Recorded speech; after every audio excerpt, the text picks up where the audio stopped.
sequência ao assunto relacionado ao movimento em uma dimensão, a gente vai ver um exemplo de movimento em uma dimensão para o caso de aceleração constante. É um exemplo bem corriqueiro, um modelo muito utilizado, tá?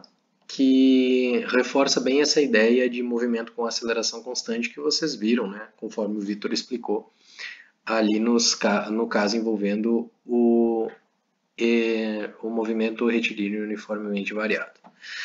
Então, o caso envolvendo a queda livre, por exemplo.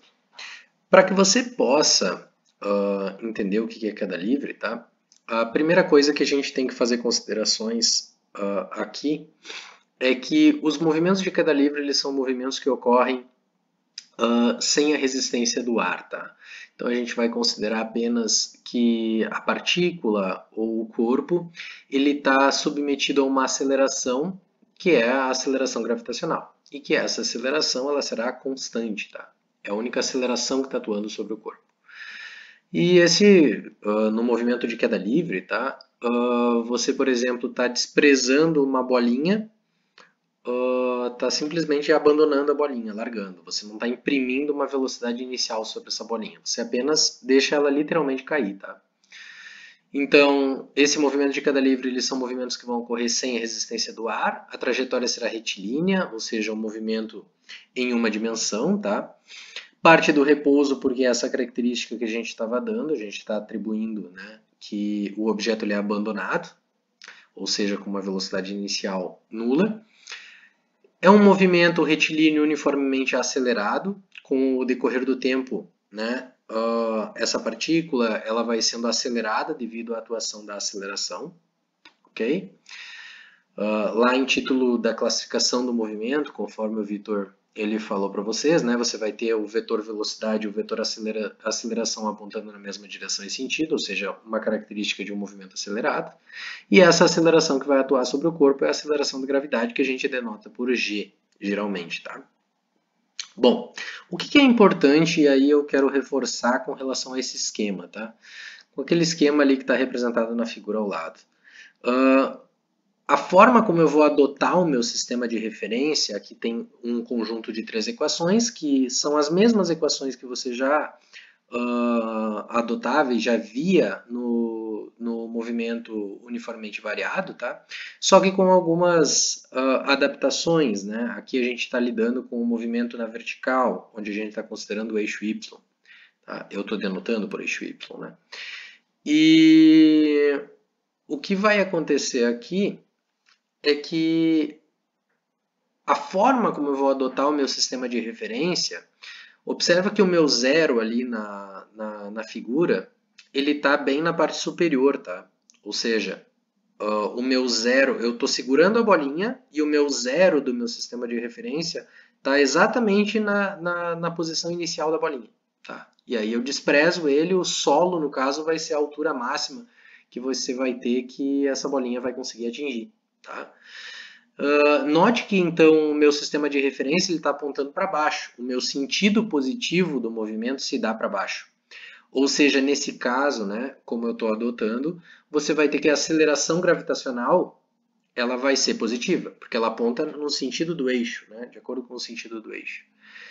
Então, todas as equações, né, enfim, tanto a velocidade também vai apontar para baixo, porque a partícula está sendo desprezada, ou seja, o vetor velocidade está apontando para baixo, assim como o vetor aceleração.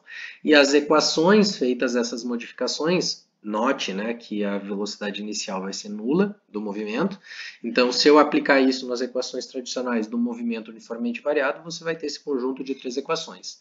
E os sinais algébricos associados são devido ao referencial que eu estou adotando, que no caso, o sentido positivo aponta para baixo. Tá? Então, se eu desprezar 2 corpos simultaneamente de uma mesma altura, isso é um resultado importante, tá, do movimento de queda livre, eu vou observar que eles vão tocar o solo no mesmo instante de tempo. Ou seja, para um movimento de queda livre, não importa se um corpo é mais massivo ou menos massivo. Tá? Se eu desprezar 2 corpos, desconsiderando a resistência do ar, como é o modelo que a gente está adotando, você vai verificar esse resultado experimentalmente. Tá? Ok? Então, vamos para um exemplo, tá? Um exemplo simples aqui. Então, eu fiz toda uma representação esquemática. O que é importante para você resolver um problema de queda livre? O importante seria você atribuir bem e ser fiel ao sistema de referência que você está adotando, tá? Então, observa que para utilizar aquele conjunto de equações que eu fiz, que eu mostrei no slide anterior, eu estou considerando o meu sentido positivo como sendo para baixo.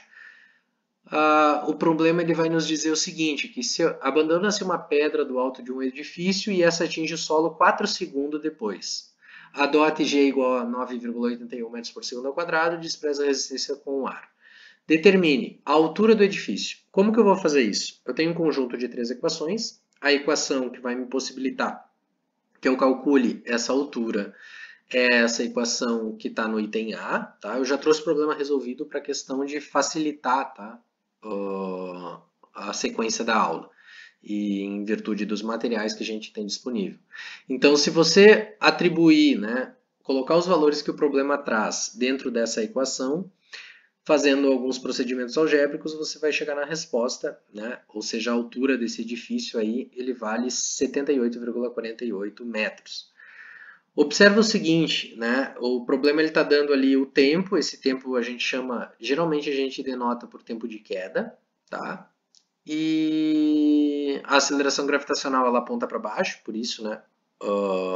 Esse G é positivo, de acordo com o nosso sistema de referência que nós estamos adotando.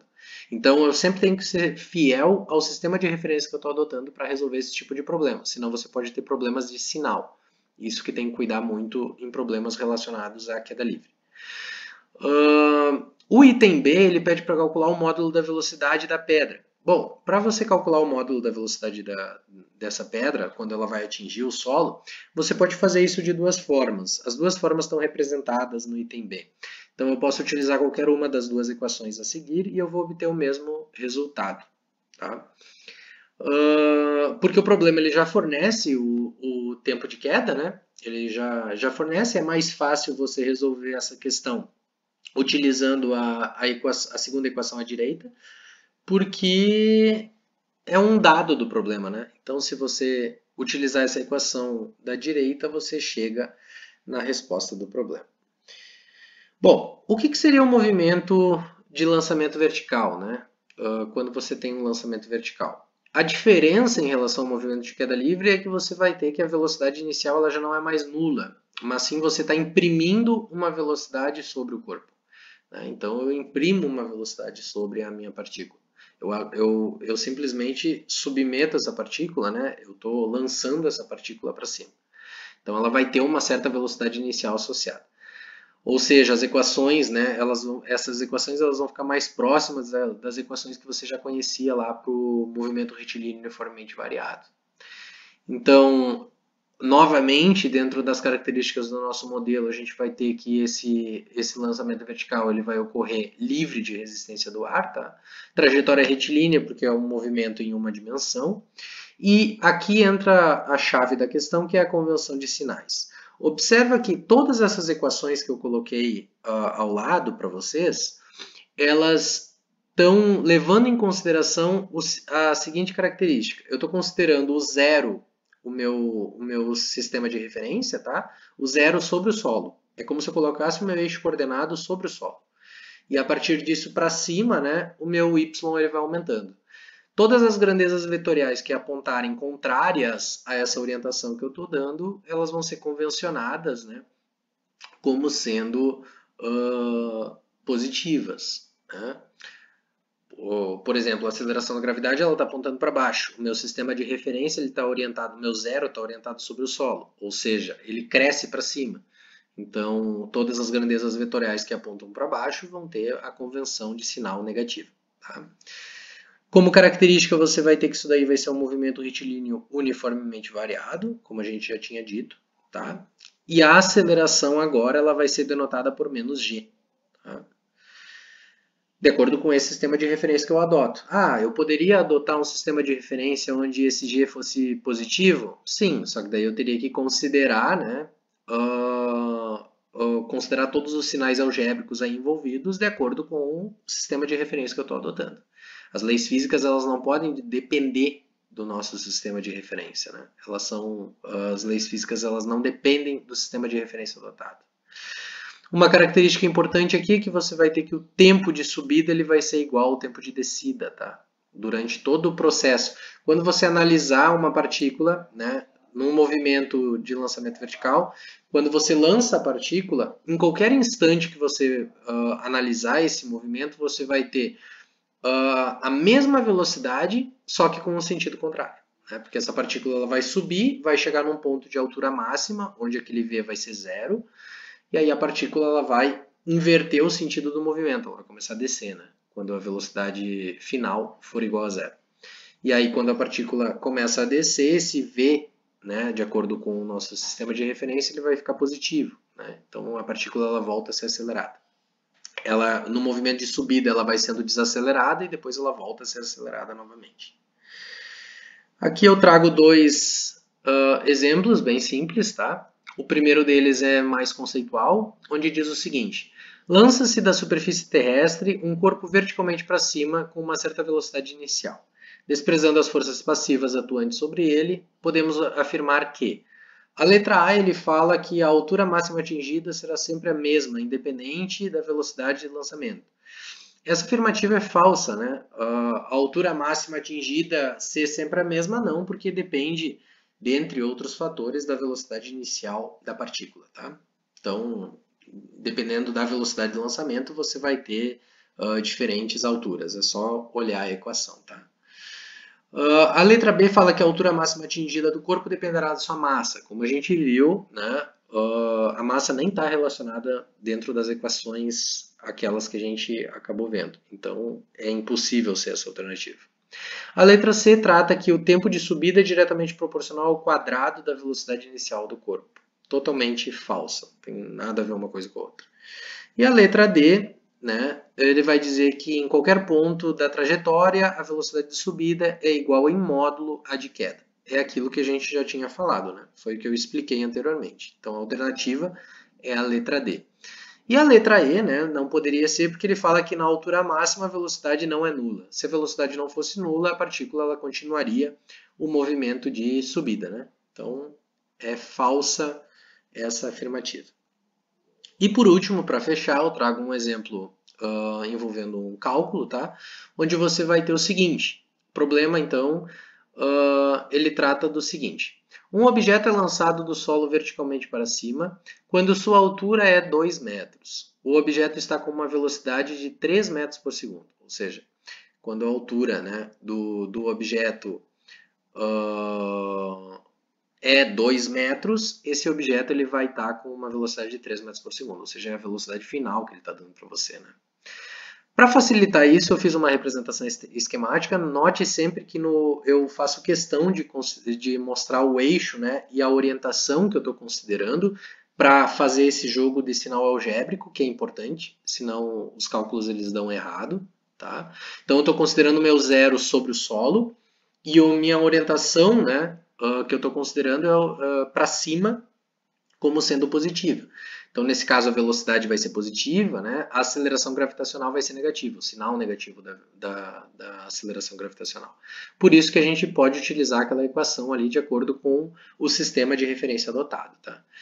Fazendo todo o processo algébrico, né? Você obtém uma velocidade inicial de aproximadamente 7 metros por segundo ao quadrado. 7 metros por segundo, tá? Eu poderia também... na verdade vai ser aproximado, tá? Porque eu adotei a aceleração gravitacional como 9,81. Se você colocar a aceleração gravitacional como 10 metros por segundo, que é o que o problema pede para você, basicamente, né? Esse é um problema de ensino médio. Você vai achar exatamente o valor da alternativa que ele pede para você.